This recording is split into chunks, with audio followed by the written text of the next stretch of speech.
Hello everyone, welcome to Ambition Law Institute. I am Astha Singh and as we all are aware कि हमारी series ongoing है legal glossary की from CRPC and I hope कि आप सब updated होंगे जो भी वर्ड्स हमने अभी तक डिस्कस कर लिए हैं उनके बारे में। अब आज का हमारा जो वीडियो है हम ये जान लेंगे कि ये कौन से टॉपिक के बारे में है और आज कौन कौन सी चीज़ें हम इस वीडियो में डिस्कस करने वाले हैं। So let's start. तो अब हम जान लेते हैं कि आज की वीडियो में हम कौन कौन से टॉपिक्स डिस्कस करने वाले हैं। तो हम डिस्कस करेंगे समन्स के बारे में कि समन्स क्या होते हैं और कोर्ट समन्स को कब इशू करती है।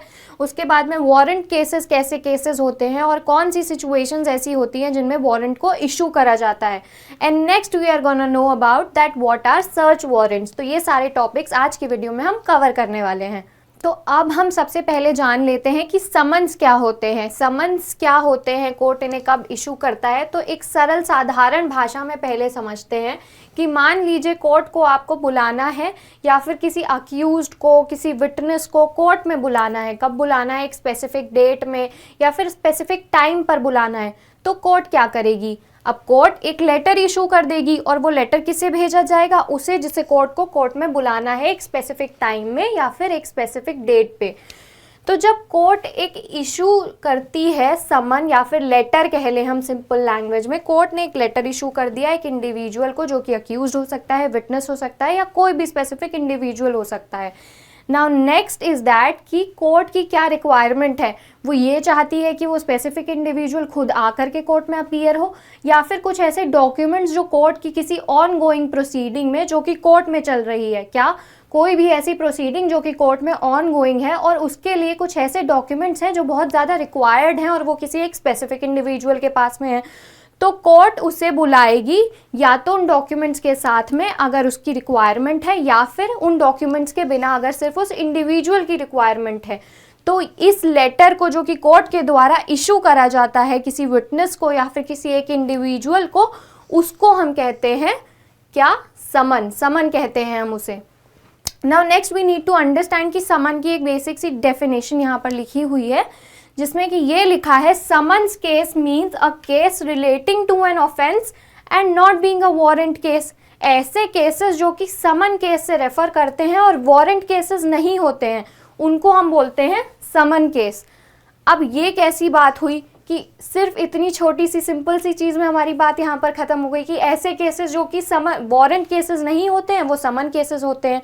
तो अब समन को समझने के लिए पहले हमें क्या समझना पड़ेगा? वारंट के बारे में समझना पड़ेगा कि वारंट्स क्या होते हैं। सो नाउ लेट्स अंडरस्टैंड कि वारंट्स क्या होते हैं। So it is written over here that warrant case means a case relating to an offence punishable with. ऐसे केसेस जिनमें पनिशमेंट क्या गिवन है? डेथ या फिर इम्प्रिजमेंट ऑफ लाइफ या फिर imprisonment for a term exceeding 2 years। ऐसी imprisonment जहाँ पे जो टर्म है पनिशमेंट का वो एक्सीड कर रहा है 2 साल को, यानी कि 2 साल से ज़्यादा, exceeding 2 years। So what do we understand here is that कि वारंट जो होता है उसमें जो पनिशमेंट गिवन है वो क्या होती है? या तो वो डेथ हो सकती है या फिर इम्प्रिजमेंट फॉर लाइफ या फिर imprisonment for a term exceeding 2 years। ऐसे जो भी केसेस होते हैं वो होते हैं warrant cases. Now let's understand जो हमारे वारंट केसेस होते हैं। वारंट केसेस सबसे पहले तो गिवन है सेक्शन 2 के सब क्लॉज एक्स में। इसका डेफिनेशन है कि वारंट केसेस क्या होते हैं। अब इसका जो चैप्टर है वो चैप्टर 19 है और सेक्शन 238 से सेक्शन 250 डील करता है वारंट केसेस से। नाउ लेट्स अंडरस्टैंड कि हमने एक बात तो यहाँ पर समझ ली कि वारंट केसेस वो केसेस होते हैं जो कि रिलेट करते हैं ऐसे ऑफेंसेस से जिनमें पनिशमेंट जो है वो ये गिवन है। जो स्पेसिफिक हमने 3 पॉइंट्स अभी पढ़ लिए और समझ लिए। Now what we need to understand here is that कि वारंट केसेस में चार्जेस फ्रेम होंगे या नहीं होंगे। अब जो वारंट केसेस हैं हमें टर्म से ही समझ में आ रहा है ऐसे ऑफेंसेस जिनकी सज़ा 2 साल से ज़्यादा है। तो 2 साल से अगर ज़्यादा की सज़ा है उसमें, या फिर ऐसे केसेस जिनमें की सज़ा डेथ या फिर इम्प्रिजमेंट फॉर लाइफ है, तो क्राइम भी या फिर ऑफेंस भी कुछ ना कुछ ऐसा बड़ा कमिट किया गया होगा कि उसके थ्रू। तो यहाँ पर हमें ये समझने की ज़रूरत है कि जब सज़ा ऐसी दी जा रही है कोर्ट के द्वारा तो ऑफेंस भी इतना ही हीनियस हुआ होगा। तो ये कैसे हम ये कह सकते हैं कि यहाँ पर कॉग्निजेबल ऑफेंसेस की बात हो रही है। और अगर कॉग्निजेबल ऑफेंसेस की बात हो रही है तो चार्जेस फ्रेम करना कोर्ट के लिए बहुत ज़रूरी होता है। यहाँ पर मैंडेटरी होता है कि कोई भी वारंट इशू करने से पहले कोर्ट चार्जेस फ्रेम करे, क्योंकि अक्यूज्ड को जब आप वारंट के थ्रू अरेस्ट करके लेके आएंगे तो अक्यूज्ड को ये पता होना चाहिए कि कौन कौन से चार्जेस के अंडर उसको अरेस्ट करा जा रहा है, ताकि वो अपने आप को कोर्ट में डिफेंड कर सके। So next point which is important to understand here is that कि हम कोर्ट को जब अप्रोच करते हैं तो हम एक कंप्लेंट होती है जो कि हम डायरेक्टली मैजिस्ट्रेट के पास में फाइल करते हैं, और एक कंप्लेंट ऐसी होती है जो कि पुलिस के पास में फाइल करी जाती है, और पुलिस अपनी रिपोर्ट जो है वो मैजिस्ट्रेट के पास में सबमिट करती है, जो कि हमने पढ़ा है कि वो पुलिस रिपोर्ट होती है। तो अब हम ये जान लेते हैं कि जो वारंट केसेस होते हैं उनमें कोर्ट वारंट इशू करता है या फिर समन भी इशू कर सकता है। तो कई बार क्योंकि ये वारंट केसेस की यहाँ पर बात हो रही है तो लोग यही समझते हैं कि जब वारंट कोर्ट इशू करता है तो सिर्फ वारंट केसेस में वारंट्स ही इशू होते हैं, बट ये गलत है। एक्चुअली वारंट केसेस में कोर्ट की डिस्क्रिशनरी पावर होती है। ये पॉइंट यहाँ पर जानना और समझना बहुत इंपॉर्टेंट है। आपके प्रीलिम्स के पर्सपेक्टिव से ये बहुत इंपॉर्टेंट है जानना और समझना कि वारंट केसेस में ये कोर्ट की डिस्क्रिशनरी पावर होती है कि वो वारंट इशू करेगा कोर्ट या फिर समन इशू करेगा। तो ये मैंडेटरी नहीं है कि वारंट केसेस में कोर्ट सिर्फ वारंट इशू करेगा। So now that we have understood कि वारंट केसेस क्या, कौन से केसेस होते हैं, क्या केसेस होते हैं, तो हम ये समझ चुके हैं और अब हम ये कह सकते हैं कि समन केसेस वो केसेस होते हैं जिनमें जो कि सज़ा होती है वो 2 साल से कम की होती है। तो ये नॉन कॉग्निजेबल ऑफेंसेस होते हैं, उतने हीनियस ऑफेंसेस नहीं होते हैं जिनमें जहाँ पर समन केसेस की बात होती है। नाउ लेट्स अंडरस्टैंड कि जो हमारा CRPC का चैप्टर 20 है उसमें सेक्शन 252 से लेकर के सेक्शन 259 डील करता है समन से रिलेटेड चीज़ों के बारे में। सो नाउ लेट्स अंडरस्टैंड कि जो हमारा CRPC का चैप्टर 20 है उसमें जो सेक्शन 252 है उससे लेकर के सेक्शन 259 तक जो भी चीज़ें डिफाइंड है वो समन्स के बारे में बात करती हैं, समन केसेस के बारे में बात करती हैं। अब जैसा कि हमने अभी पढ़ा कि वारंट केसेस में ये मैंडेटरी होता है कि कोर्ट को चार्जेस फ्रेम करने की ज़रूरत है जब भी अक्यूज्ड को या फिर किसी भी इंडिविजुअल को बुलाया जा रहा है वारंट के थ्रू कोर्ट में, लेकिन समन में ऐसा इम्पॉर्टेंट नहीं है, चार्जेस फ्रेम करना इम्पॉर्टेंट नहीं है। ये कोर्ट की डिस्क्रिशनरी पावर होती है कि कोर्ट यहाँ पर चार्जेस इशू करेगा, फ्रेम करेगा या फिर नहीं करेगा। नाउ लेट्स अंडरस्टैंड, हमने अभी थोड़ी देर पहले पढ़ा था कि जो वारंट केसेस होते हैं उसमें कोर्ट के पास में ये डिस्क्रिशनरी पावर होती है कि वो किसी भी इंडिविजुअल के अगेंस्ट में, या फिर हम ये कह लें कि किसी अक्यूज या फिर विटनेस या फिर किसी स्पेसिफिक इंडिविजुअल के अगेंस्ट में वारंट इशू करेगा या फिर समन इशू करेगा। लेकिन जब हम समन्स की बात करते हैं तो कोर्ट हमेशा समन केसेस में समन ही इशू करता है।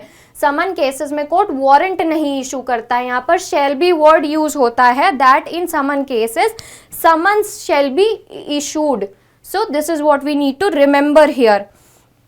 तो अब हमने सिंपल लैंग्वेज में समन्स को समझ लिया है कि एक ऐसा लेटर जो कि इशू करा जाता है कोर्ट के द्वारा एक स्पेसिफिक इंडिविजुअल को, विटनेस को या फिर किसी भी ऐसे अक्यूज को कोर्ट में बुलाने के लिए किसी डॉक्यूमेंट या फिर बिना किसी डॉक्यूमेंट के साथ, कब, एक स्पेसिफिक टाइम जो कि गिवन होता है कोर्ट के द्वारा और एक स्पेसिफिक डेट, उस पर उसे हम उस लेटर को समन कहते हैं। So what we are gonna discuss now is search warrant की सर्च वारंट्स कौन से वारंट्स होते हैं और ये कब इशू करे जाते हैं और इन्हें कौन इशू करता है। So let's just read it from here once that search warrant is a written authority given to a police officer or the person by a competent magistrate or court for search of any place। अब पहले हम ये समझ लेते हैं इन 3 points पे जाने से पहले कि यहाँ पर क्या कह रही है ये स्पेसिफिक लाइंस। तो सर्च वारंट क्या होता है, एक ऑर्डर होता है और इस ऑर्डर को कौन इशू करता है, कोई भी जज या फिर magistrate. It is issued by any court और मैजिस्ट्रेट और अ जज। तो अब किसको ये इशू करा जाता है, किसे ये अथॉरिटी दी जाती है इस ऑर्डर के थ्रू, तो अथॉरिटी दी जाती है एक पुलिस ऑफिसर को। किस चीज़ की, वो हम यहाँ पर डिस्कस करेंगे कि सर्च करने के लिए एक पुलिस ऑफिसर को या फिर कोई भी ऐसा इंडिविजुअल जो कि एक लॉ ऑफिसर है उसको अथॉरिटी दी जाती है सर्च वारंट के through. Now let's read it. Now let's read it from here that what it is talking about कि सर्च वारंट किस चीज़ की अथॉरिटी देता है पुलिस ऑफिसर को.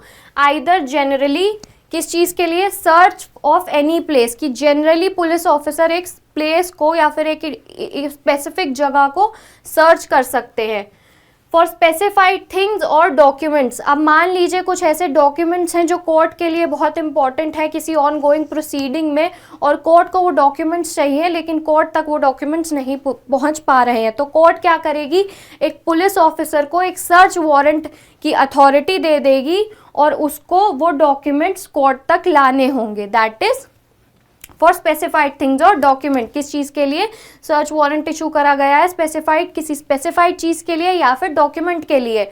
और next is for person wrongfully detain. कोई ऐसा इंडिविजुअल जिसको किसी जगह पर, कोई ऐसा इंडिविजुअल जिसको किसी जगह पर रॉन्गफुली किसी ने डिटेन कर रखा है, उसके लिए, उसे सर्च करने के लिए कोर्ट एक सर्च वारंट इशू कर देगी. तो हमने क्या पढ़ लिया यहाँ पर कि ये जनरली हो सकता है किसी जगह को सर्च करने के लिए, या फिर ये किसी स्पेसिफिक थिंग के लिए, कोई ऐसी स्पेसिफिक चीज़ जो कि कोर्ट में रिक्वायर्ड है उसके लिए, या फिर कोई ऐसे स्पेसिफिक डॉक्यूमेंट्स उनके लिए हो सकता है. और नेक्स्ट कोई ऐसा इंडिविजुअल जिसको किसी ने रॉन्गफुली डिटेन कर रखा है किसी जगह पर, उसके लिए भी कोर्ट एक सर्च वारंट इशू कर सकती है. So that is search warrant.